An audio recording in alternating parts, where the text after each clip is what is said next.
Friends எல்லாரும் எப்படி இருக்கீங்க? இன்னைக்கு எங்கள் அம்மா நான்வெஜ் மீல் செய்ய போகிறாங்க.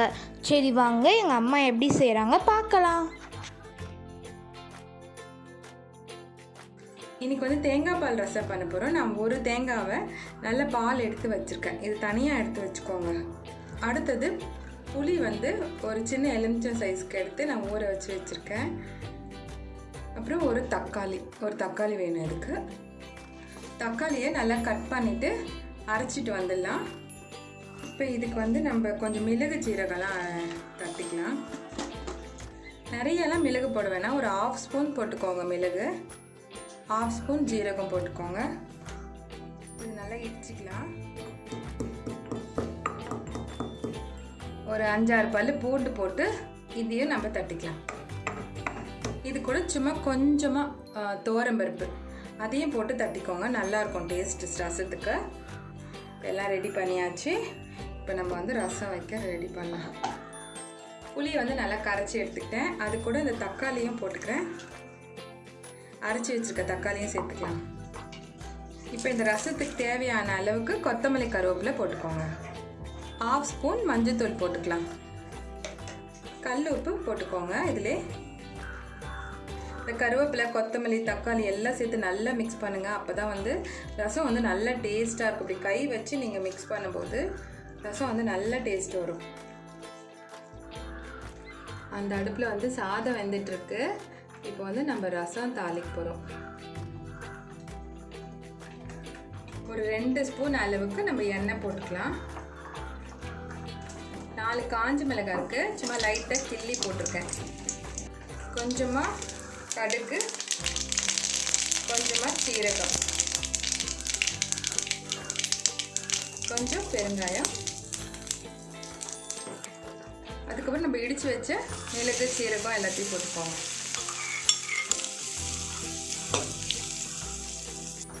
இந்த தக்காளி புளிலாம் கரைச்சி வச்சுக்கோங்களா, இதை ஊற்றிக்கலாம்.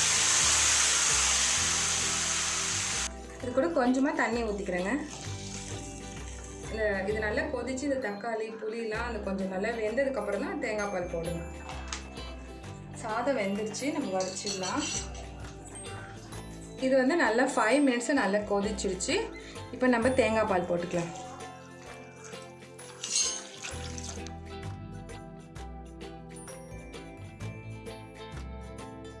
இந்த மாதிரி சைட்லலாம் கொஞ்சம் நுரைச்சி வரும்போது நம்ம ஆஃப் பண்ணிடலாங்க கேஸை. இப்போ கேஸ் ஆஃப் பண்ணிடலாம். நம்மளோட தேங்காய் பால் ரசமும் சாதமும் ரெடி ஆயிடுச்சு. இப்போ நம்ம அடுத்தது மட்டன் ஈரல் வறுவல் பண்ணிக்கலாம். மட்டன் ஈரல் வறுவல் பண்ண போகிறோம். அதுக்கு கொஞ்சமாக எண்ணெய் போடணும். 2 பட்டை 2 கிராம்பு போட்டுக்கோங்க.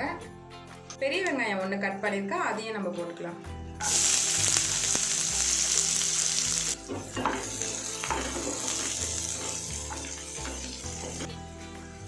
கொஞ்சமாக இஞ்சி பூண்டு பேஸ்ட், அதுக்கப்புறம் ஒரு தக்காளி இதிலே போட்டுக்கோங்க. நார்மலாக நம்ம சிக்கன் மட்டன் ஃப்ரை பண்ணுறோம் இல்லைங்களா, அந்த மாதிரி தான் இது ஈரல் ஃப்ரையும். நான் அப்படி தான் பண்ணுவேன். 1/2 கிலோ ஈரல் வாங்கி வச்சுருக்கேன், அதையும் நான் இதிலே சேர்த்துக்கிறேன்.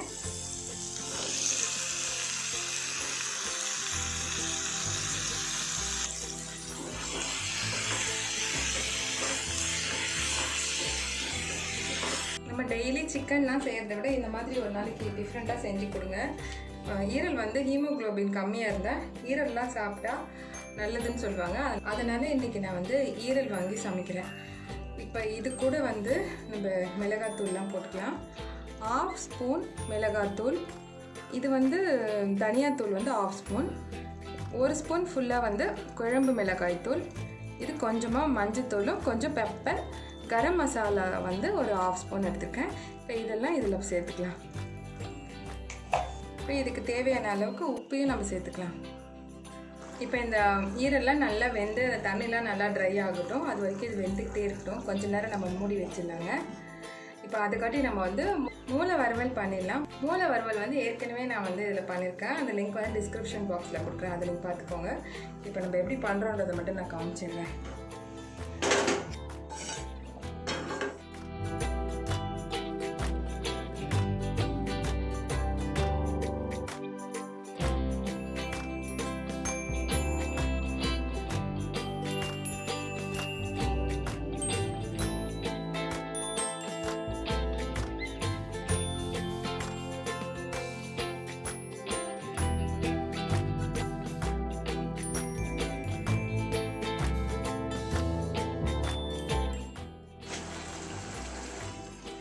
இங்கே வந்து மூளை வறுவல்,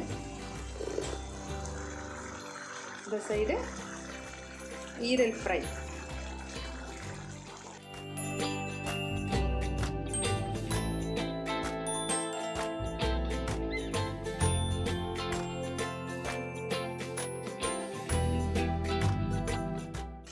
மூளை வறுவல் சூப்பராக ரெடி ஆகிடுச்சு. இந்த ரசம் சாதம் கூட, இந்த தேங்காய் பால் ரசம் சாதம் கூடலாம் வச்சு சாப்பிட்டிங்கன்னா செம்ம டேஸ்ட்டாக இருக்கும். அடுத்தது நம்ம ஈரல் ரெடி ஆகிடுச்சான்னு பார்ப்போம்.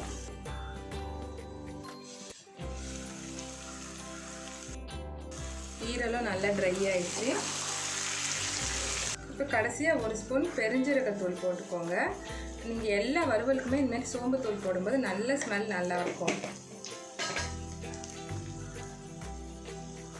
கொத்தமல்லி கருவேப்பிலை போட்டுட்டு அவ்வளோதான், நம்மளோட ஈரல் ஃப்ரையும் ரெடி ஆயிடுச்சு.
செம்ம டேஸ்டியான சாப்பாடு ரெடி ஆயிடுச்சுங்க. நாங்களாம் இதை சாப்பிட போகிறோம். நீங்களும் இதை செஞ்சு வீட்டில் ஹாப்பியாக சாப்பிடுங்க. இந்த வீடியோ உங்களுக்கு ரொம்ப பிடிச்சிருக்கோம் நாங்கள் நினைக்கிறோம்.